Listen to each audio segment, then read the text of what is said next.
OOCS into a wider galaxy, Part 156. Weight of Dynasty. The dust reaches down and blossoms into a carpet of grasses and flowers in midair before he is there. His eyes glowing green and a smile on his face that is quickly hidden by the wooden mask being slotted back into place. The danger has passed for now. We can continue with the concert. There is a pause and then a cheer from the crowd causing him to flinch back in surprise before reaching for his headphones and turning the sound he can hear from the crowd way down. It's still a bit much at 1% volume, but manageable. Then everyone starts asking questions all at once, and he turns it all the way down. There is a microphone set up for audience questions, normally something left for after the show. He points to it and the message comes across. A few moments later, and there is a line at the microphone. Then he can see the crowd quiet down as he senses a trinity of woodwalks. He turns and Morgarken, Bryn Char, and Eric's youth are there. He turns off the sound dampening. Arden Karm, as you know, I am Morgarken, the city shaker. With me is Bryn Char, the bone chewer, and Eric's youth, the burnstone. The method in which you have displayed your power, your discipline and sense of style has given us all the inspiration to grant you your title. Morgarken states, and Arden Karm removes his mask. Be known as the dust shot. Let those who would threaten your home fear your aim and know that the coming dust storm heralds your approach. Good to have you as one of us, kid. I had my reservations about this new generation of sorcerers, but just because you're something new doesn't mean it's a bad thing. I wonder how many of us will be protectors and how many will be avengers before the growth of this new age is finished? Eric's youth asked before nodding to the crowd, then considering and turning to Flinny Flies. My youngest is your self-proclaimed biggest fan. For her sake, can I have your autograph?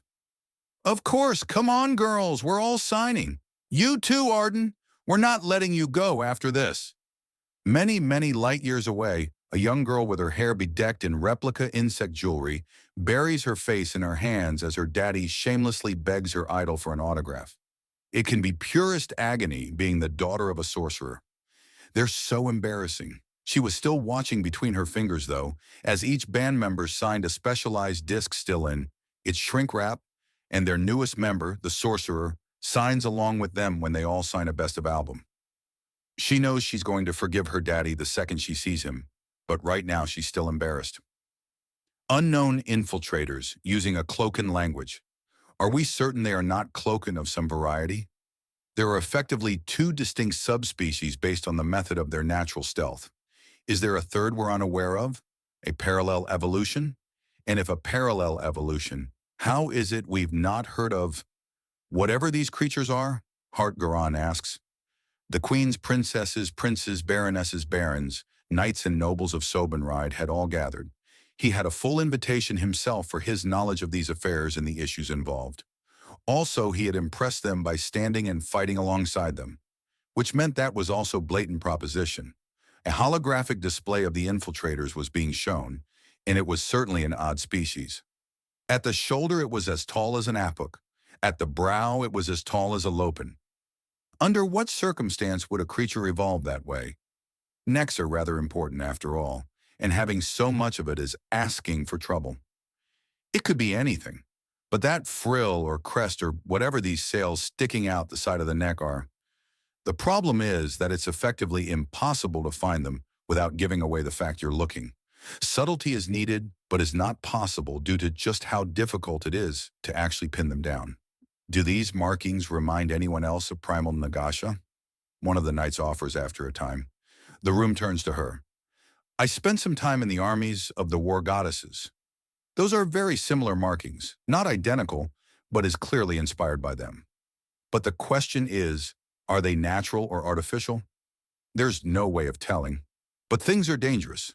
The tracking devices the human spy placed on the one he found were all left behind when she vanished. What of the woman she impersonated? Unharmed but distraught. Some people take to stasis differently, and Chalvera's one. She was aware the entire time and is scheduled for psychiatric counseling as a result. Did she see anything? No, stasis awareness is so terrible because it's a moment completely dislodged from time with no sensation, not even one's own heartbeat. The sheer shock of being in such a state and then leaving it is what she's going to have to get through.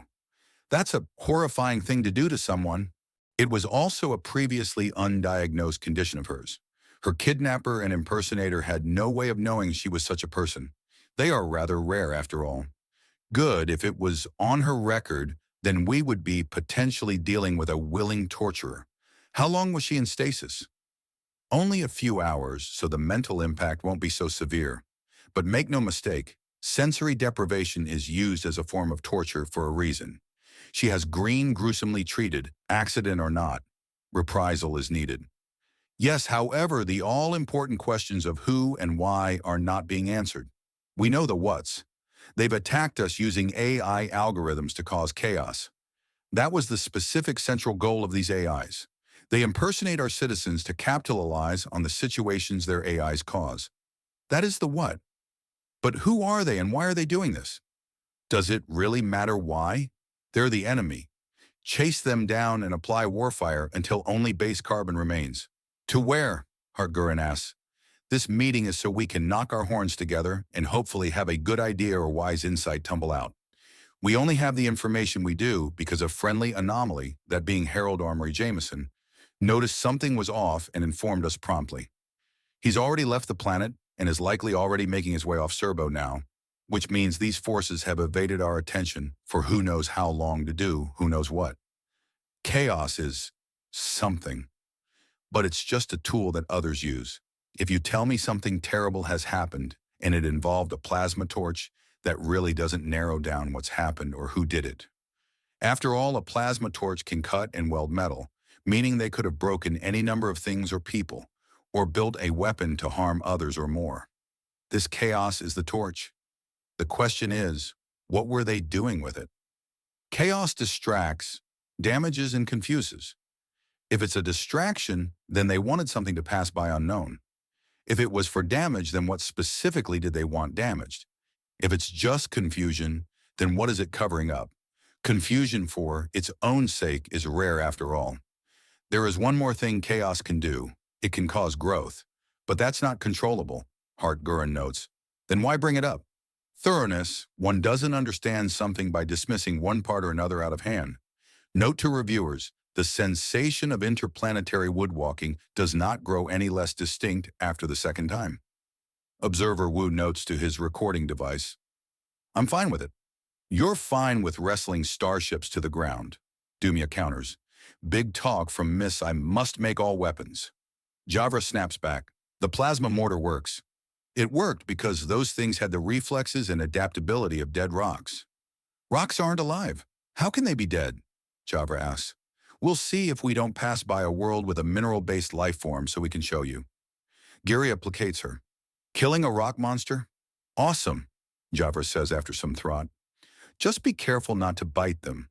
Food between the teeth is bad. Pebbles are worse, Uma says. You fought rock monsters. Big pinchers.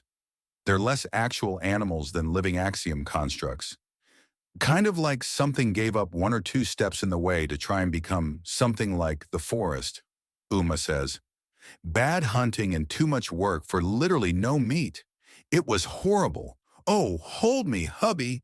She swoons backwards into Harold's arms and is given a quick peck before being hefted up onto his shoulder to sit. Ha ha, I have the highest seat, Javra exclaims as she zips up to sit on Uma's shoulders. I am the tallest. Really? Giria asks, rearing up and swaying over them a little as she struggles to balance with so much of her body off the ground. Then Dumia takes off with a pump of her wings, and Javra modifies her own wings to act as a perch for her. What is the point of this? Observer Wu asks, as Giria slowly rises up further and further, while gripping the ground with her remaining tail to stay balanced. Fun? Harold asked before shifting his grip on Uma to grab her by the feet and slowly, carefully lift her up above his head. Giria watches as everyone is slowly raised up, and she lowers herself to a solid base. Then as Dumaya begins to laugh, she gives Harold a shove. He takes a step back and the tower wobbles. Ha ha ha, you fools! You fell into my trap, she exclaims before giving them another shove. Harold, however, is perfectly capable of balancing the entire tower and not tipping over. Hey! Hey, what? Harold challenges, Play along and fall down. How can he fall when I'm doing this? Dumaya asks, suddenly pumping her wings, and everyone shifts their grip until Harold is being lifted off the ground by the tower instead. Well, that's just unfair, Guraya complains with all 6 hands on her hips. Are there any rules to this game, or are you all just having fun? Observer Wu asks. Fun, Harold remarks. Well, we need to start recalling everyone back to the ship. Shore leave is over as we prepare to leave. Observer Wu states. Well, that's me as the unofficial bad guy again, Harold remarks. Let's get everyone and get moving. Do we have a destination? Off Serbo. I've seen what I needed to, and what's more, I've seen a wider picture. I need more, though. Of course, you need to see everything after all, Harold says. The fact that I saw events that did not have human interference is important. Not entirely, but what you saw didn't have anything to do with humans until after it started going off. And the interference I've put is the kind of thing that other unusual persons like myself could do. What part of your unusual status contributed? Near supernatural combat instincts, Harold says. And that is not near unique. Not with my ancestress wandering the galaxy or her peers. There are a fair number of war goddesses among the primals. I mean, hell, technically all Earthani primals are war gods. Not that hard when it's a group, a single member in size, Observer Wu states. Sir, our shuttle is on the way, one of his guards says, and he nods. Good. The next destination isn't coming any closer. Actually, sir, with the galaxy in motion, the guard begins to say and stops as everyone looks at him. Well, pardon me for studying astrogeography. We'll let you go with a warning this time, but don't do it again. Javra states as the tower is quickly taken apart without anyone being dropped. Right. Or you'll what? I don't know, let everyone know you're a nerd, Javra says with a shrug. Oh no, however, will I survive? The guard says with a roll of his eyes. So care to guess how many broken hearts, bastard children, and other touches of drama will be coming from leaving Serbo? The population here makes Lacrin look outright uninhabited. Too many. On the threshold of, even one is too many. Got it, Harold says before smirking. Well, at least if Earth is somehow wiped out, humans will continue.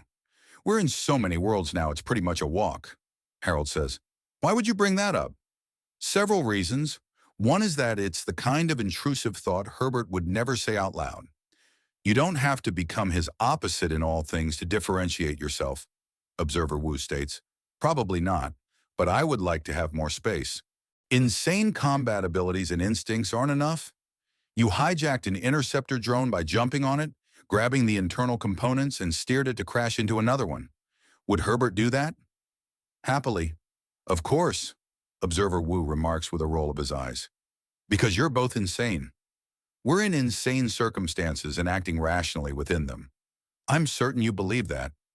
Commander, you have been staring at growth vats for a full hour at this juncture. Surely the deliberation as to what to do is not so strenuous, her chief advisor states, and she turns to look at her. Then looks back to the life growing before her. Her own child. The very thing she is moving to protect and preserve and ensure she has all the space and safety she needs, as well as everything else she herself was never allowed. The deliberation is finished and has been as such for nearly the entirety of this time I have taken to consider things. Although there are innumerable methods in which this can go wrong, we must push forward. To fail to take advantage of this situation would be a level of negligence that could only be defined as outright criminal. So we are avoiding the humans? We are going nearer to them. They are a living distraction, and it would be idiotic of us to ignore such an asset. But ma'am, they can detect us. I'm aware, however, it's worth the risk.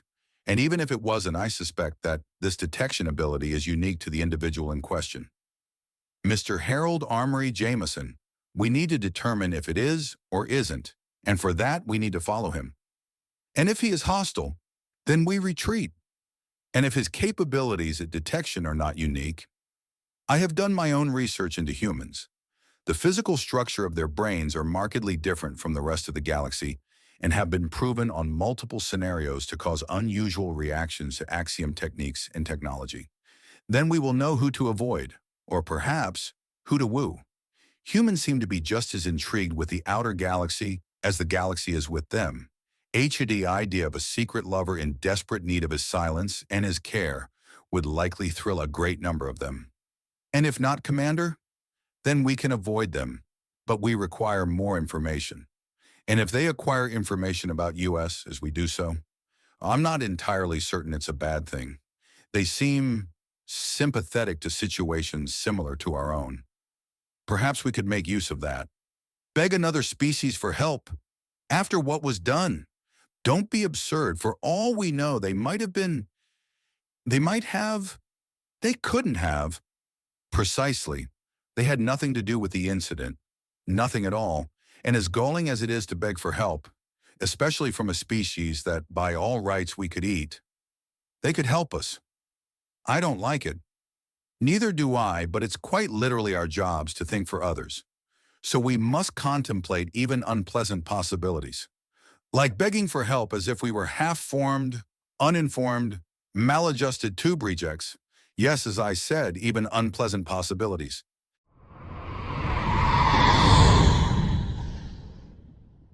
OOCS, Into a Wider Galaxy, Part 157.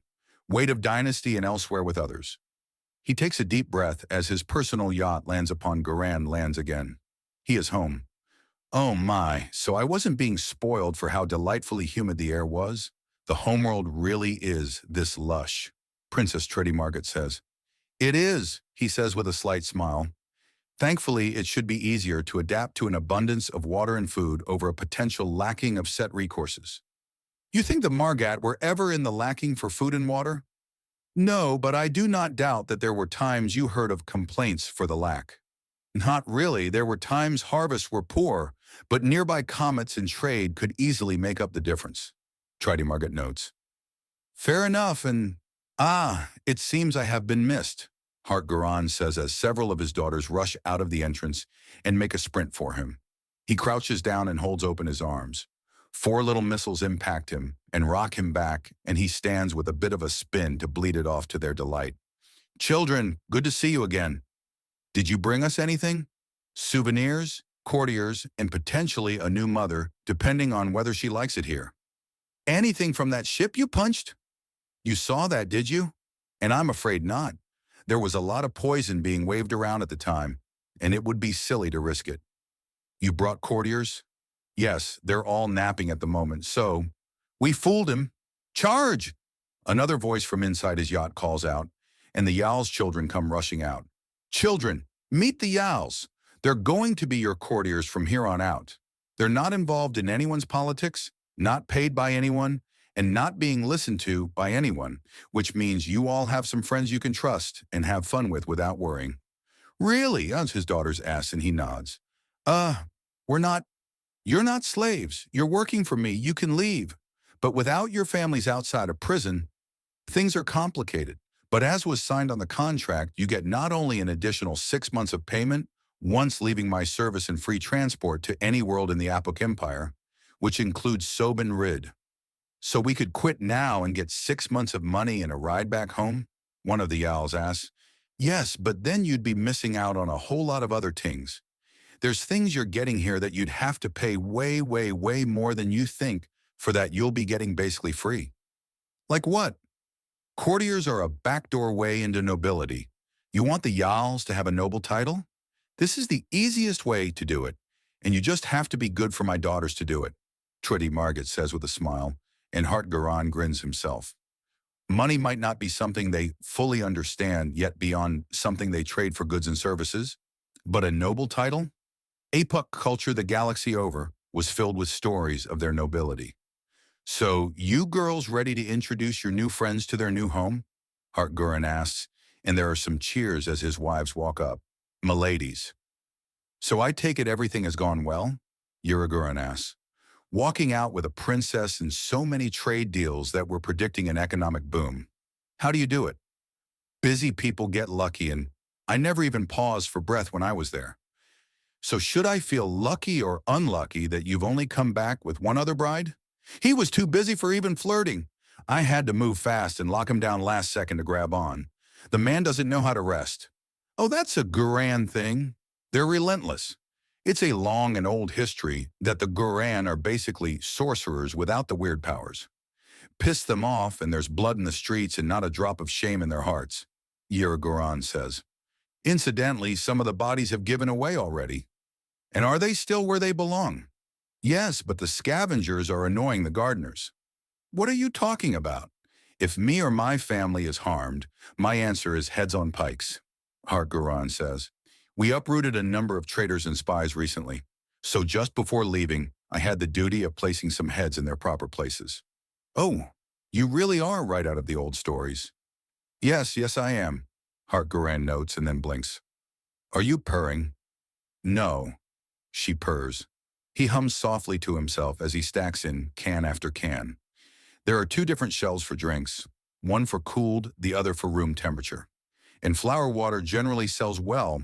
It's safe for anything to drink regardless of species and tastes inoffensive without seeming like you're just drinking water. He thinks it's kind of stupid himself.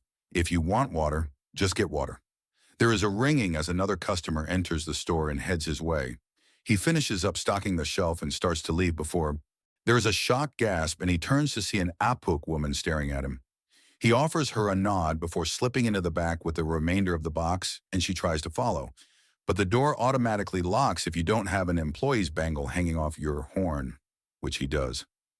Uh-oh, Mr. Popular is getting attention again, his sister teases and he scoffs. Something like that. My face is getting public again. So there may be some people trying to draw parallels between the City Shaker and Arc One Corner convenience. Oh no, customers! However will we survive? She mocks him and he chuckles. Something like that. I can't believe it works so well.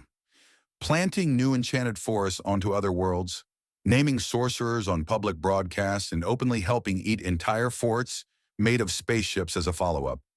Of course you're getting attention, you silly, silly man. Oladiar Kun teases. Hey, you don't know that.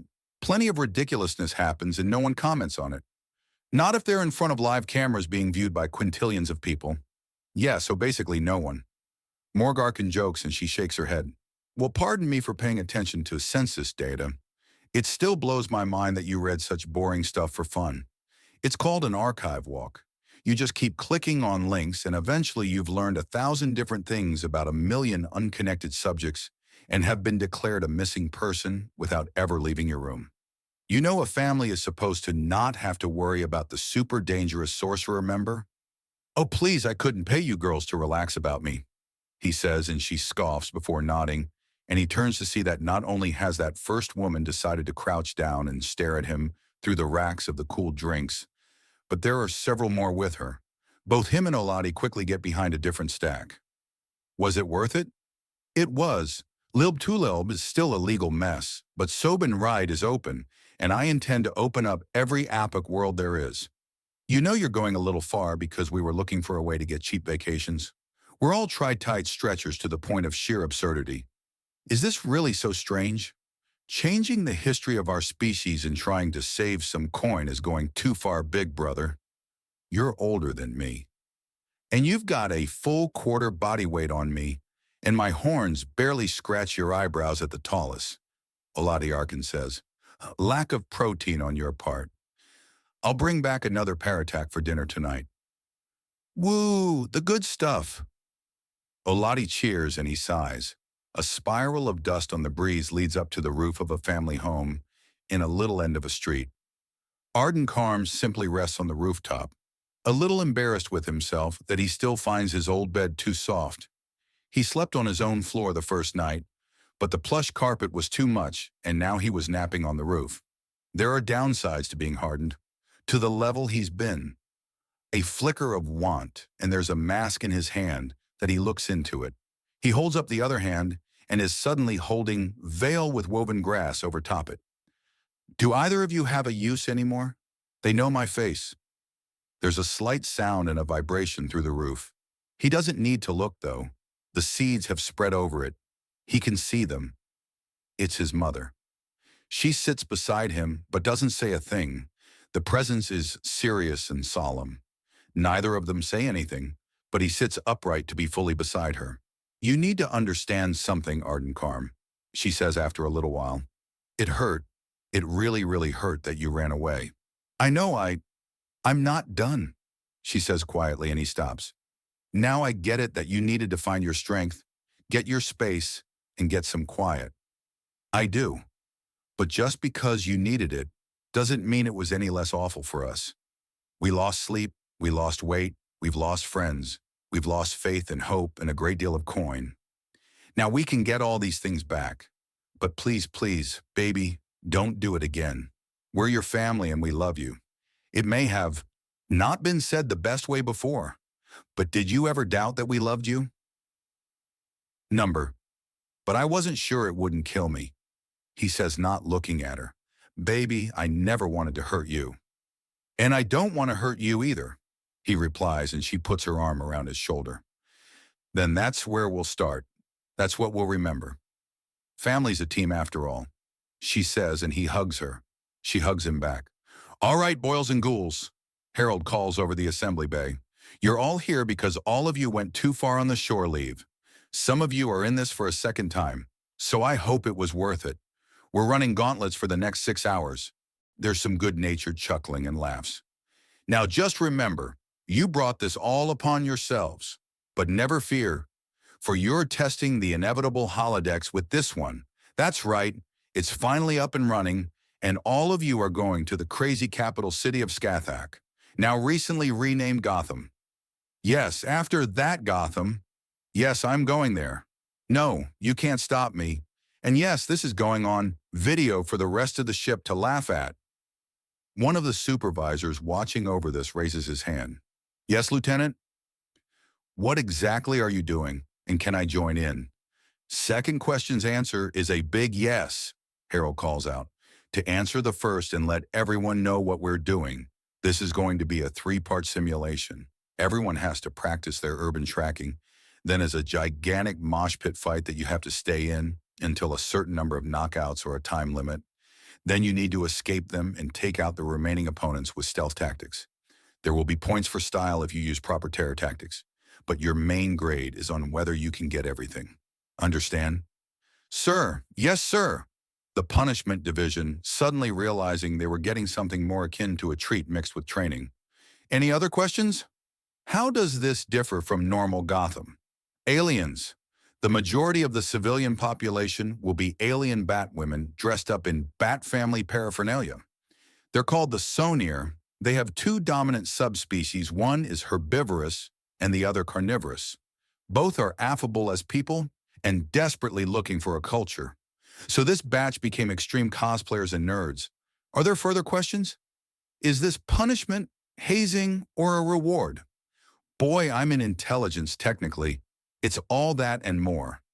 The vector of the inevitable is out of Apok territory. Clearly, but where is it going? My monitor is just giving me their communications. Her counterpart asks, facing the opposite way. One controlling the ship and map, the other all the smaller systems and weapons. The little 2-woman's stealth craft had 8 different methods of stealth and was able to keep up with the large ship with ease. None in specific I can see. I'm narrowing down what's on this route and matching it with known undaunted holdings. It can't be that many. There's at most 10,000 humans. More actually thanks to cloning and genetic theft, to say nothing of actual births. But you're correct, there are not many humans, but the undaunted are not all human. They are recruiting at a terrifying pace. Perhaps they perceive a threat. There's no way to know without getting our hands on their private files, and anything of the like seems to be on protected Pro-TN frequencies, isolated hard drives, or perhaps even on more primitive affairs. Her partner says, and the pilot chuckles. What's so funny? I was just imagining them using stone slabs. Heh. It would mean their administrative assistants would do triple duty as incredibly handsome bodybuilders and sculptors, she says, and the pilot laughs. You know, the pilot says, glancing back. Technically a breach of protocol, but understandable considering they're simply following a flight path. If it's only the one that has an ability to detect us, we might be able to take a taste, even call it reconnaissance. You were unplugged hot and needy, weren't you? Name a girl that wasn't. Yeah, we all were, but some came out hotter than others. Name a girl that wouldn't take the chance to jump on a willing partner, especially if half the reports on humans are correct. Hot, affectionate, smelling, tasting, and feeling of sex. Are we sure they didn't crawl out of a seduction-based development site? It'd have to be older than galactic society for that to be true. But that it's not impossible raises some incredible questions, doesn't it? Oh yes, and whatever girl finds out, that answer is a lucky, lucky lady. Clearly we have different ideas on how she'd find that answer. Clearly.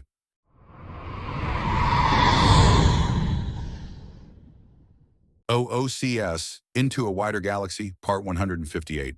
Elsewhere with Others. Having fun? Harold asks in English as he descends from the ceiling. I thought this was supposed to be Batman, not Spider-Man, the soldier remarks before Harold huffs. And here I thought the man part of the equation was important. But go ahead if you want to be a whiny little quitter. Harold replies and yanks himself back up to dodge a swing. You didn't do too hot in the mental portions of training, did you? So I have an accent in galactic trade. So what? So what? My dude, you're outright incomprehensible.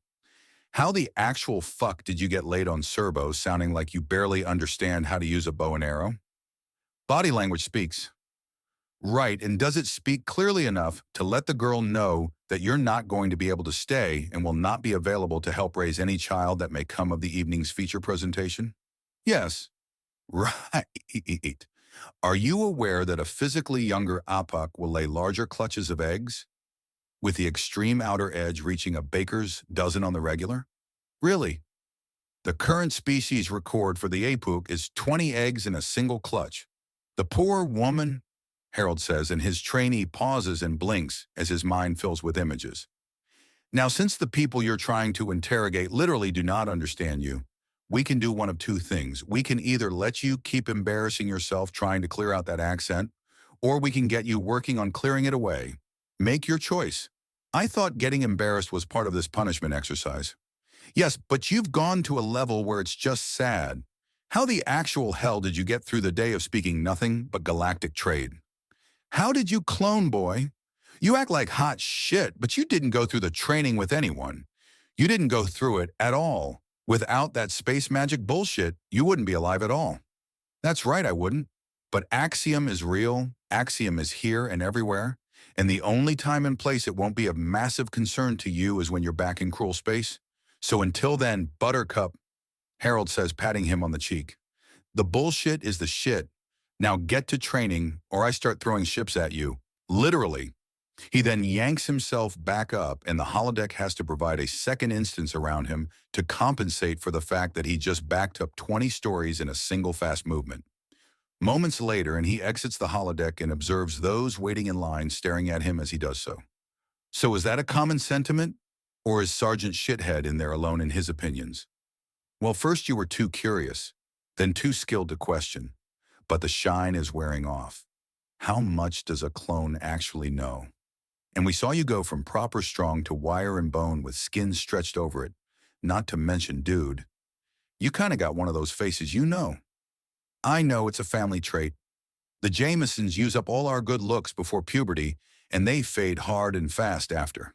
You're not ugly, you're just really, Uma tries to protest before running out of material to work with. Really, really good for a spy, Guria says, and he snorts. Uma snaps her fingers and points to the Nagasha. I'll take it. As for everyone else, yeah, I'm a clone. If you adopt a pet at the Octarine spin station, then it's pretty much guaranteed to be older than me, chronologically. But I still have the full memories of nearly 30-year-old man, even if he's currently stuck at about 12 and a half. Anyways, the galaxy is old, varied, and has enough technology and axiom techniques in it for me to be outright normal by compare. Or have we all forgotten the quartet of literal gods on Lachran with its eldritch star monster sleeping in one of its oceans? There is a distinct lack of responses from him. Oh, by the way, that holodeck isn't of a theoretical Gotham, it's of Scathach's capital city, which is itself modeled on Gotham. So it's a real place, a place you will eventually... He's cut off as the entire holodeck shakes. The blimps lower themselves and anchor down as everyone gets close to the buildings, and the area clears as the world starts to howl. What is going on in there? Volcanic eruption. The city is built into a volcanic trench. The whole world is burning, exploding or thriving off the rich ash and minerals the near-constant detonations keep throwing into the air. Harold explains, pointing up at things. They're often provoked by a trinity of gigantic metal serpents made of glowing hot iron slam into a shield in front of the city and are torn away by the blast wave. Scathach lava serpents, the main draw of the world. To do what? Die against them? Hunting, actually. It's part of a memory I got from Herbert. He hunted those things. They're so big and powerful that you can land on them, and they generally don't notice. They also damn near redefine the term explosive breeders, because when their populations spike, they roll over the rest of Scathach as a natural disaster, hit its oceans, and the cold shock kills them as the steam cloud flash cooks every living thing left over after they basically burned everything to the ground. They've apparently wiped out at least one species entering the tribal stage. Damn, that's sad. Yeah, it is, Harold says. So I don't feel remorse over the idea of fighting super monsters. Not only is it a thrill, but you never know when those horrors might roll over something irreplaceable and have it be gone forever. The same could be said about spacefaring civilizations. Maybe, but we're not unthinking monsters. We at least notice the damage we cause. We try to prevent it or reverse it. Asking that of a Scathach lava serpent is nothing short madness, Harold says before there are some smirks, and the soldier in the hollow chamber is back to trying and failing to make himself understood with his terrible grasp of galactic trade. Why is he having such a hard time? Galactic trade is a very, very easy language to learn. It's a language that has rock-solid fundamentals, and you only need them to bash your way through it. But sometimes those fundamentals don't get all the way in, Harold says as he closes his eyes and listens. He doesn't have the flow. He knows the words, but he can't get them to flow together. That's thankfully something practice can knock out. Likely he was too embarrassed to give more than one or two word answers to things. I'm going to need to talk to him personally, Harold states. Lekran is one thing, Serbo another, but Octarine Spin is a different battleground again. He'll be eaten alive if he's not able to at least understand what the hell is going on. Thank you for coming here. We need to speak about potential dangers, Captain Rangi says, getting right to the point. I understand that there is a weapon restriction on and around the station. It's a safety precaution, sir. To summarize is that while the station is well defended from external harm, internal harm can still cause a great deal of havoc in key locations. To get around letting people know where these locations actually are, and potentially sabotaging the station or holding it hostage, there is an unspoken blanket ban on weapons potentially capable of causing this harm, meaning standard laser and plasma weaponry are going to receive a massively disproportionate response. And non-standard are? They're called ablators and bangers for laser and plasma weaponry, respectively. In the case of ablators, it's a slower-acting laser, meaning that it doesn't have the sheer welding power to cut through things. It can still kill, but a sweep of the body will give the unprotected a second-degree burn at worst rather than carving them in half. But sustained laser attacks will burn through. And bangers? There are numerous modification methods that can be done to plasma that causes the plasma to detonate with a great deal more kinetic force than thermal. It still burns, but the main issue is you're basically at ground zero for a grenade going off. Just without fragmentation, it's enough to break bones, send people flying, and if the angles are not in your favor, can still kill in one shot, but it won't melt through tank armor or the like. And these weapons are commonly used? Octarine Spin is in the periphery, sir.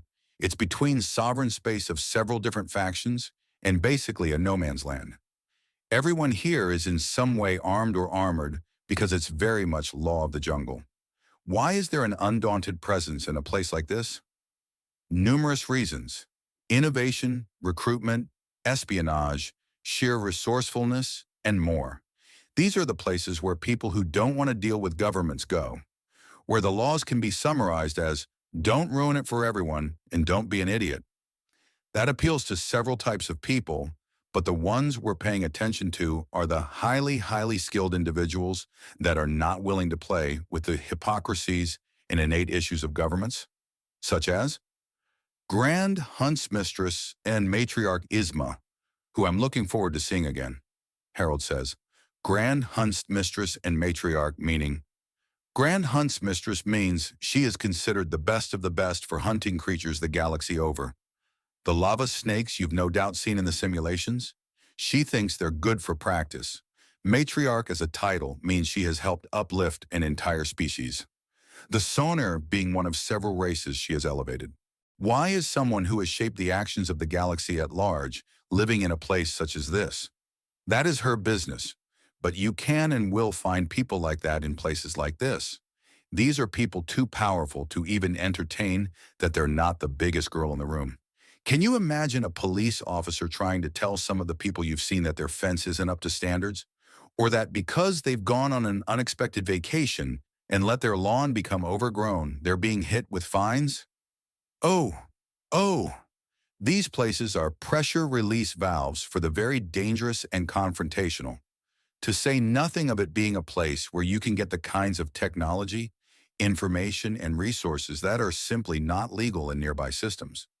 The understood agreement in a place like this, though, is that you're on your own. You can't call the police, and if you get station staff involved, then they're the only law of the day. And with the local undaunted being station staff, high-ranking too, meaning their eyes are on the security cameras, their ears are hearing the messages, and it's them who see the numbers for the logistics for this place. Not only that, but we're getting on hand information of what it takes to repair and therefore construct a massive city station and run it and how it all works. Wouldn't that information be more or less freely available? In the terms understood best by non-human minds, there's also the question of recruiting. People who slip through the cracks or are desperate for quick money in some way find their way to places like this as well. We've recruited from this station and the others. And the composition of the station? 9 segments, 8 available to the public and the 9th for staff. Each has its own growth deck and residential, manufacturing, and docking areas. Section 1 is aquatic in nature. The owners of the station are amphibious, and it's all underwater. 2 is a massively dry gladiatorial deck. Fight pits, arenas, if you want to do something physical that isn't sex, then that's where to go. Section 3 is a massive gambling and adult entertainment district. Part 4 is the primary food production area of the station. 5 is the upper-scale tourist area. 6 is a massive industrial district. 7 is the biodecks where Isma keeps things running the way she likes it. Finally, the 8th segment available to us is a religious center. I advise caution for that area. The Gravid Faith and several others will see what we're doing as a horrific, self-inflicted punishment and try to save us from ourselves. I presume the 9th section is administrative? Yes, sir. It's also the only part of the station built into the original asteroid the station was founded around. This is still technically a mining station. Technically. Like a mining boomtown growing into a city. Yes, sir. Also, each area has a few nicknames. I know a few, and I think they are, in order of 1 to 8, Wetworks, Brawl Yards, Nightlife, Hivers, Uptown, Techland, Biobarn, and the Holy Lands. I see. Will we be able to dock with this station? Not directly, but that's probably a good thing. If you want my recommendation, I do. It's best we exclusively use a controlled portal door, keep guards there at all times, and only allow it to activate for our own forces. Otherwise, people will find a way in. Okay, they're going to anyways. But short of deleting all life in several light years distance, that's inevitable. This will slow it down to a trickle. You think we can't keep them out? This is going to be a massive hive of some of the sneakiest and cheekiest women in the galaxy. They won't respect any authority that doesn't have an immediate gun to their head, and my security force won't be enough. I'm sorry, sir. We're going up to an entire city worth of people who will see our ship, see any warnings to keep out, and their only thought will be, challenge accepted. Would it not be best to avoid this place entirely then? A small force on alert and with protected positions is one thing.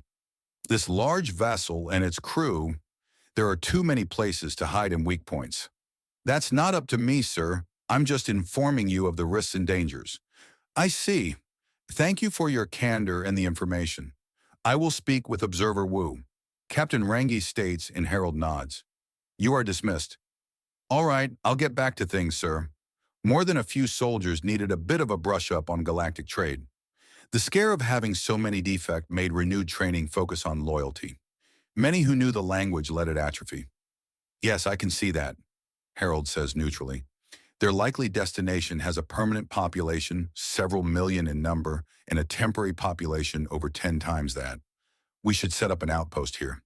This is the sort of location where people go missing all the time, and innumerable resources, to say nothing of information, comes and goes through such places with regularity. Her second states, and the pilot sways here, head from side to side in some thought.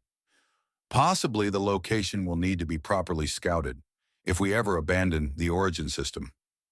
None of the highest would agree to that. If we ever abandon the origin system, the pilot repeats as if she hadn't been interrupted, then places like this will be centers of learning, or perhaps even new homes.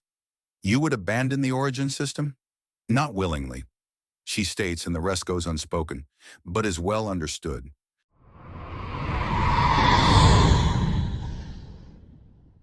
OOCS, Into a Wider Galaxy, Part 159, The Buzz on the Spin. Wait, no, that's a bad... She calls after the dine and dasher before the alien woman suddenly runs headfirst into a brightly colored shirt over top of armor. Idea. Hello, darling.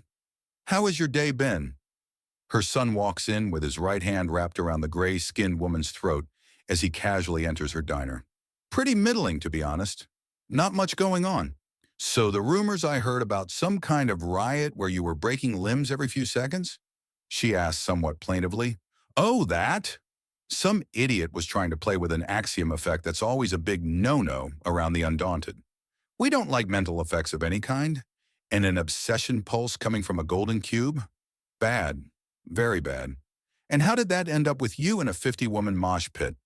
I wrapped some iron around it, loaded it into an overcharged coil cannon, and launched it on an intercept course to the nearest star at 5 times light speed. 20 minutes later, it lost its hold on all the girls who had obsessed over it, and they all flipped out. Hence you breaking arms and legs like twigs. Better than wholesale chucking them out the airlocks. Wait, that was you who put all those girls into the hospital? The dasher demands, and Hoagie grins. That's right, and this is my wonderful mother who raised me all by herself. This is her diner, the gentle little dream she had of owning her own restaurant and seeing all the happy people enjoy her wonderful food. Hoagie says, hefting the woman closer to his mother. So how about we start off with an apology, and if you're lacking the coin to pay for your meal, then we'll speak about how to square your debt. You are a... she starts to say as she tries to struggle, and his grip goes from uncomfortable to crushing. I can grind these little bones to powder. You want to start remembering your manners, miss? Hoagie begins to say before his communicator starts going off. His hands are busy keeping the struggling woman in a painful hold. He sweeps her feet out under her and stomps a foot into the back of her neck. Struggle and I'll start crushing. He pulls out his communicator and answers it. Eastman, you got my work line. Hoagie, my brother, it's here, Demon's voice says from the other end. The inevitable? Correct. We're setting up a portal gate rental. The way negotiations are going, it's going to be in your sector. Got it. I'll roll out the red carpet, Hoagie says. Sorry, Mom. Looks like today's going to be interesting after all. Considering that you have a kill count on your boring days, I shudder to think how this is going to turn out. She says with a smile before looking down at the dine and dasher. And the poor fool go. Oh, don't think she's going to make this mistake again. You're too nice, Mom. I don't want them to walk over you. Too nice? She's all but admitted my food's good enough to risk her life for. Is there a higher compliment? No, but there are politer ones she could have used, like a hefty tip, Hoagie says pointedly as he grinds his boot into the woman, then steps back and off her. The woman makes no move to get up. Get up, you're slightly hurt and scared, not dead. I think she gets it, honey. Now head on out. Your strong hand is needed. He offers her a salute she scoffs at and then waves him goodbye as he leaves the diner. She watches him go through the bulletproof glass windows with force fields before she crouches down to help up the dasher. There now, young lady. I think you've learned your lesson, and likely need some tea to calm down after what my boy did.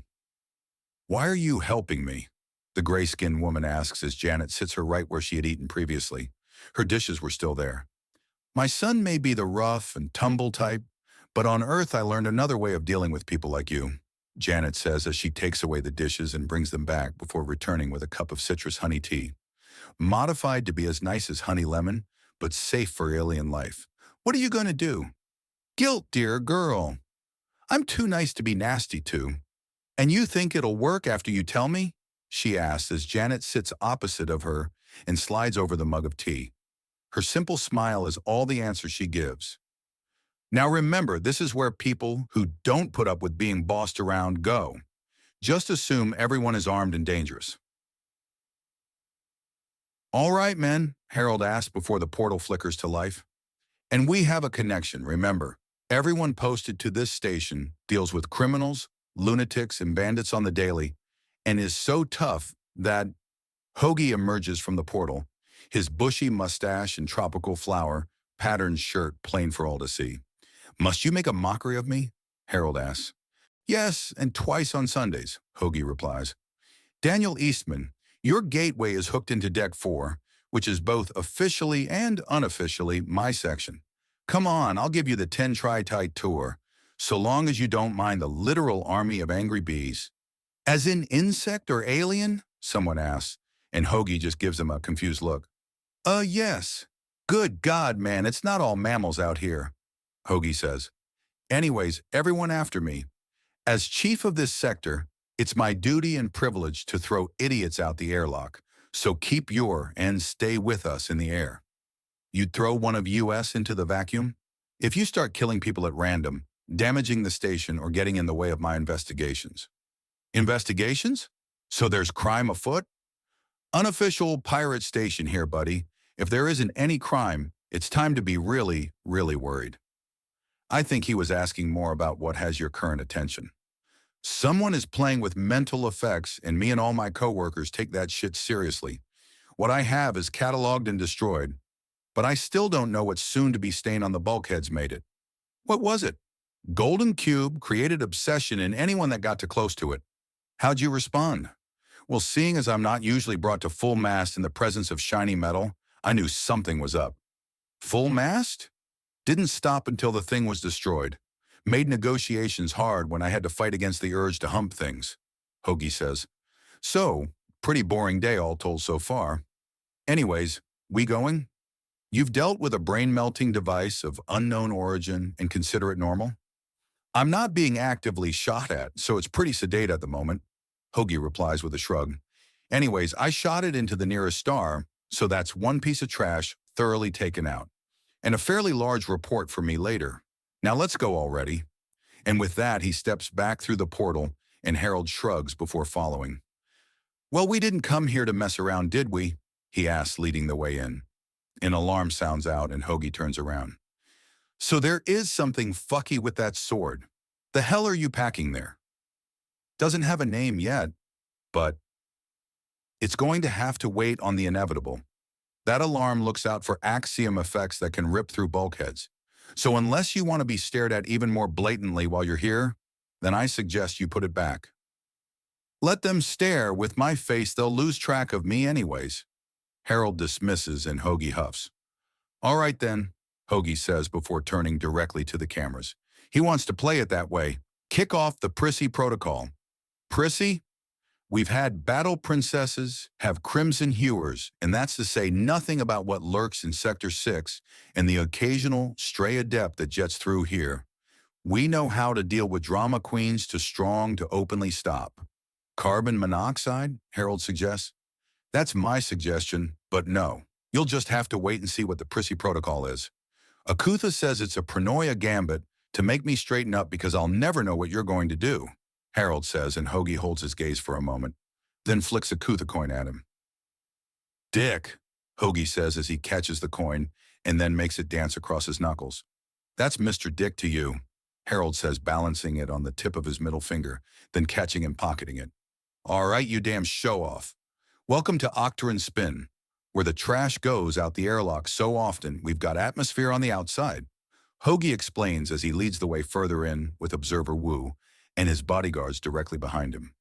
If we could find some place to speak first, I would deeply.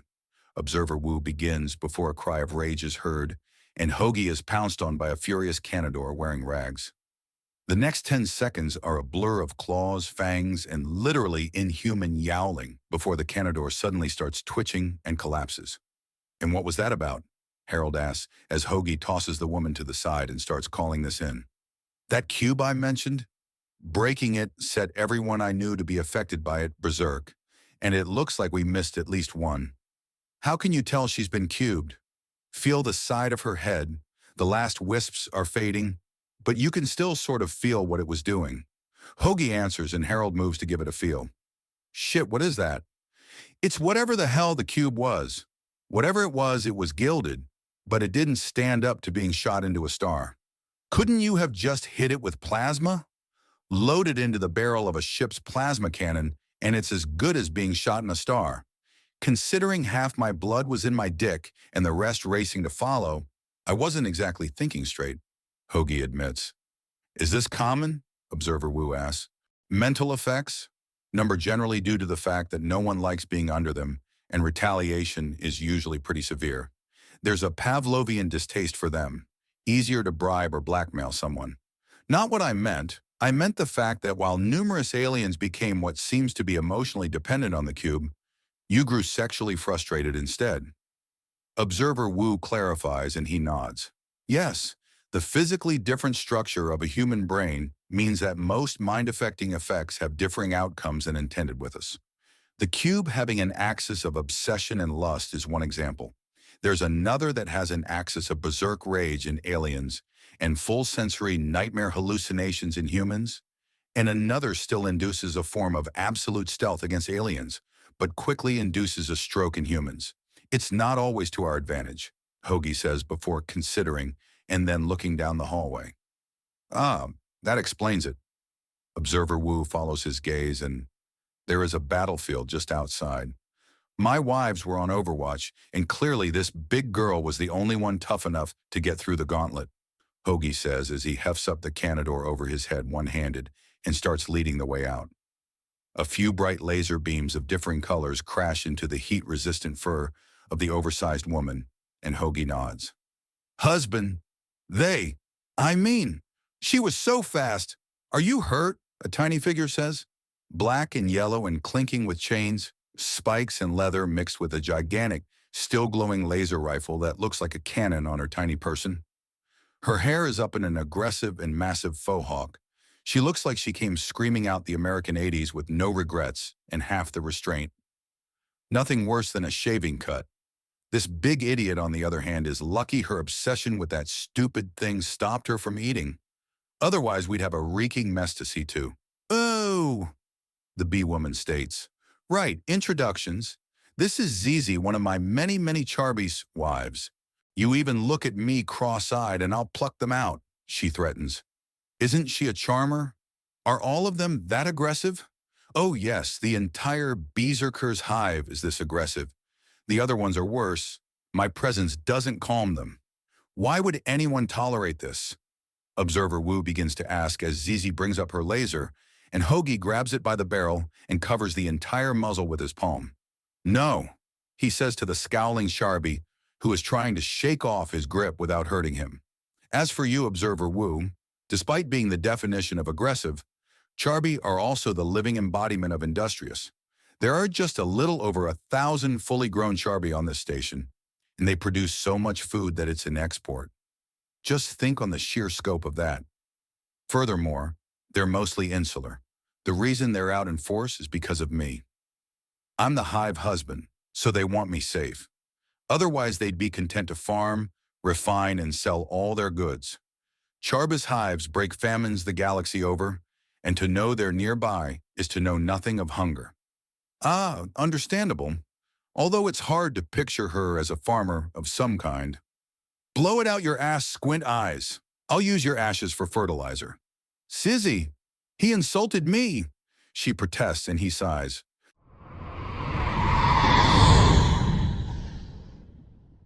OOCS, Into a Wider Galaxy, Part 160, The Buzz on the Spin. After Hoagie had effectively wrangled back Zizi, he led them into Section 4 proper, and everyone immediately craned their necks upward. In Octarine spin, and stations of similar design, the gravity goes towards a central point. However, unlike many of them, in this central area, the hub of this wheel, to use a visual, the gravity is shifted as if the wheel were laying flat, and there's a definitive up rather than a subjective one. Is this going to be a common model? The design is very old, and the spinning of the station means that if the artificial gravity fails, then the only place it will not work as it already does is in administration. As such, they are instantly aware if something has gone wrong with the artificial gravity, which is tied into many, many other important systems. Meaning it's a tripwire in case something else is down. Correct. If things start floating, it's time to get moving. Does it happen often? About once a week, my coffee starts escaping its mug without my aid, Hoagie answers. Now, there are roughly 4 levels to each section, with admin above all of it. We're in the main commercial area. We just left the docking ring. Above us is the bio levels and production levels. Bio levels helps with life support and supplying raw materials for the station, like the oils for rubber and additional foods. Industry varies from section to section and is often woven into the commercial area. In this case, food, lots and lots of good food on the cheap, but not expensive foods. Grain enough to drown in, enough leafy greens to paint a jungle, fruits by the kiloton, and so much in the way of veggies that you can haunt the nightmares of all the children of Earth simultaneously. And meats? The vulva, Hoagie starts to say, and Zizi is growling. Calm down, girl. Why is she so... Observer Wu begins to ask. Generational trauma. The Charby's homeworld is not kind, or rather, was not kind to the Charby. Meanwhile, the Vulba were blessed to migrate into a much more peaceful area when their shared ancestor was undergoing initial migrations. I see, Observer Wu notes as Hoagie keeps Zizi from taking control of her laser again. Calm down, Zizi. He's not an enemy. Him being here means he thinks you're a liar, traitor, and worse. It's an insult, she protests. No, it's not. Calm yourself, he says, pulling her out of the air and hugging her gently. She looks like a toy in his arms. He might take you away. No, I do not have that power. I am simply an observer. When I return to Earth, everything I describe as having witnessed and all evidence and knowledge I gather will be regarded as truthful, regardless of how absurd, unusual, or improbable it might be. Observer Wu says, and she glares at him. I still don't like you. Unless it's allowed in the hive, you hate everything by default. That's not much of a declaration, Zizi, Hoagie says in a calm tone. How about we go to my mother's diner? You've at least passingly met her before Observer Wu, and a place built to more human sensibilities would likely be a bit of a relief. Hivers is more to the sensibilities of shorter races, like the Charby. That sounds lovely. Lead the way. It's a bit of a way, so we're going to a lift. She's right at the edge of where the hives start. As we go, could you tell me what that's like?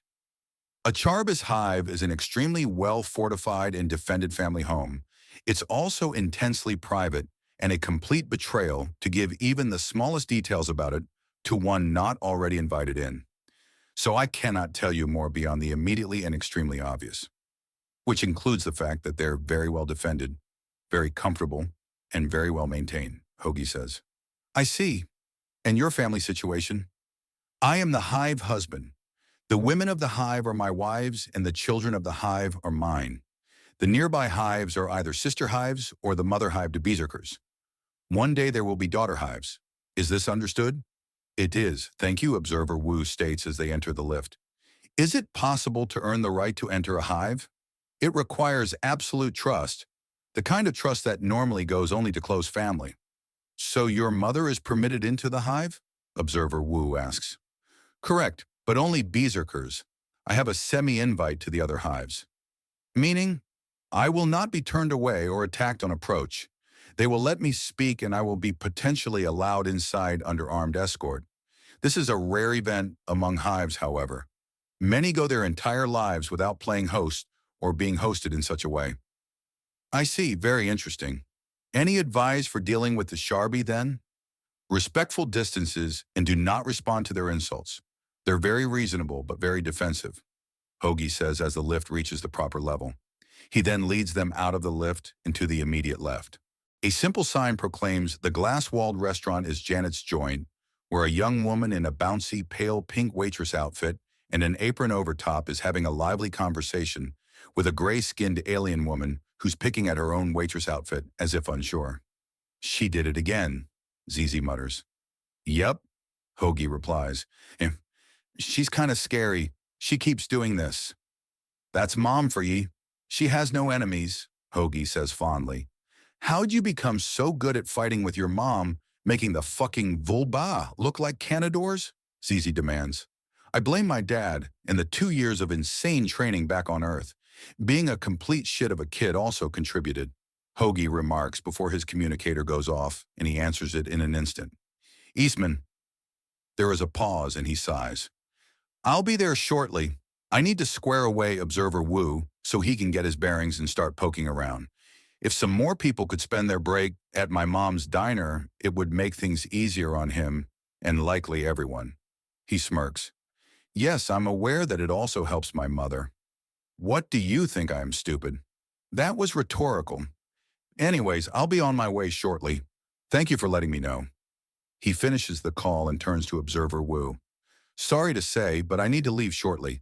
There's someone trying to start something stupid in Sector 5, and they want me to show up from behind in what is looking like a hostage situation. What's going on?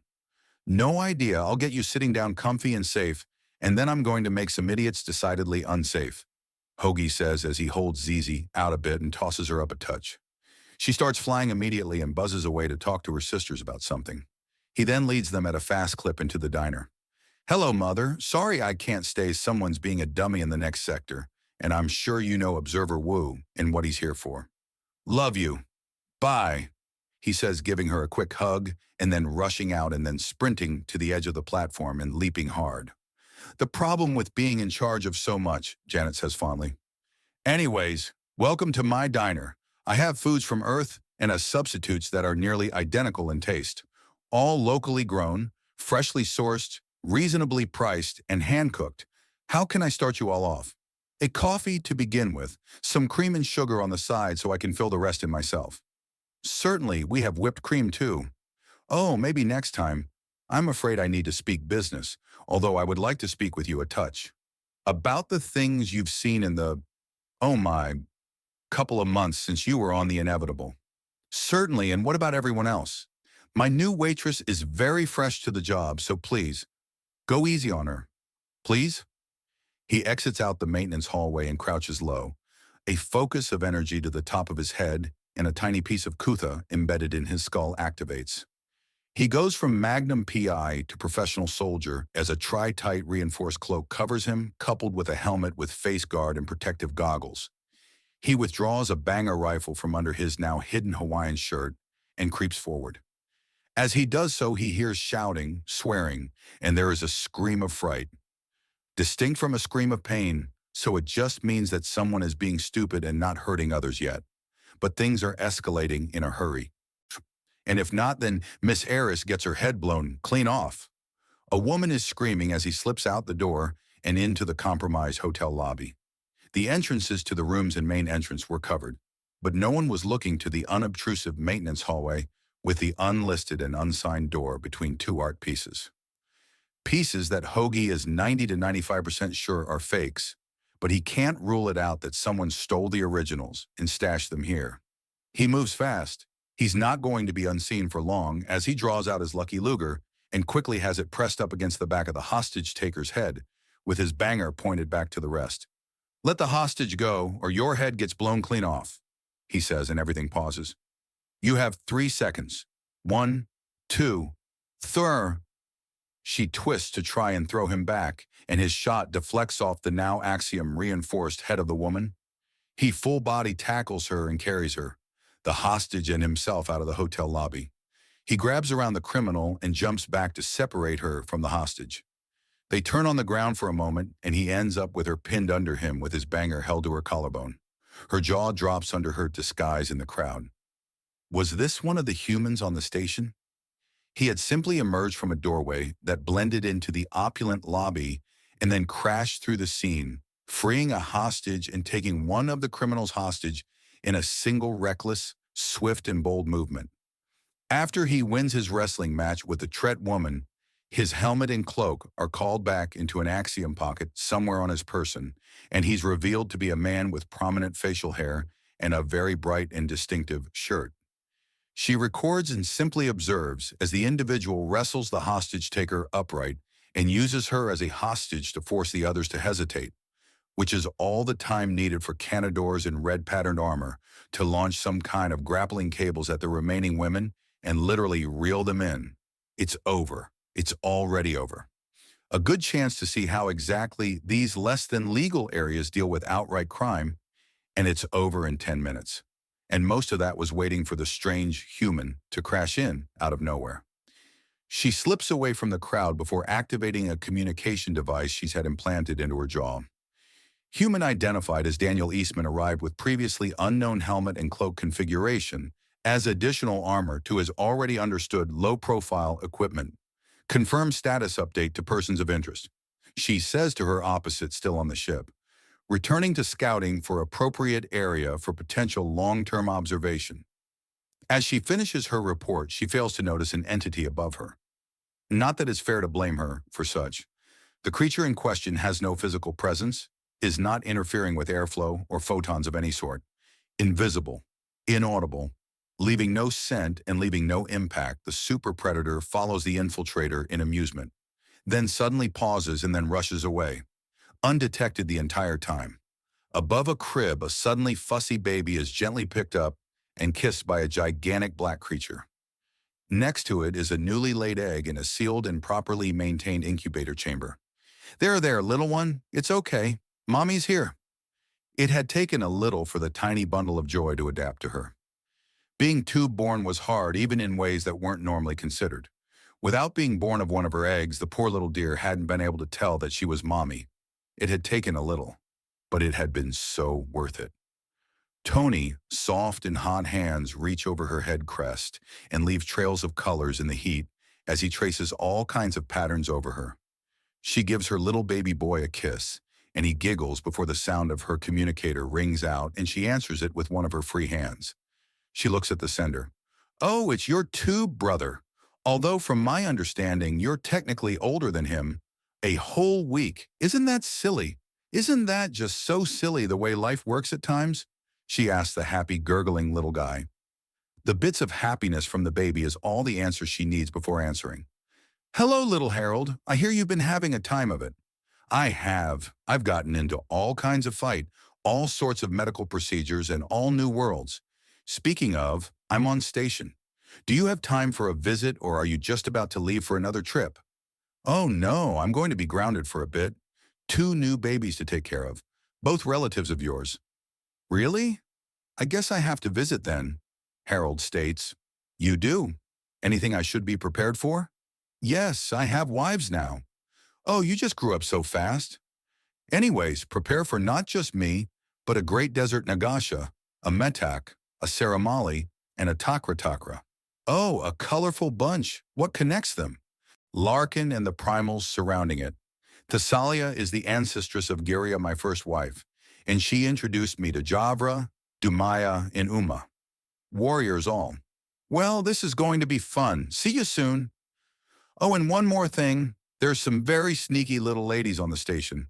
Very long necks with hoods or frills on them. Primal like axiom markings along these frills? Yes, interesting, isn't it? It is. I spotted one on the last planet I was on. I think I've been followed. Possibly. Have fun with that. I intend to. See you soon.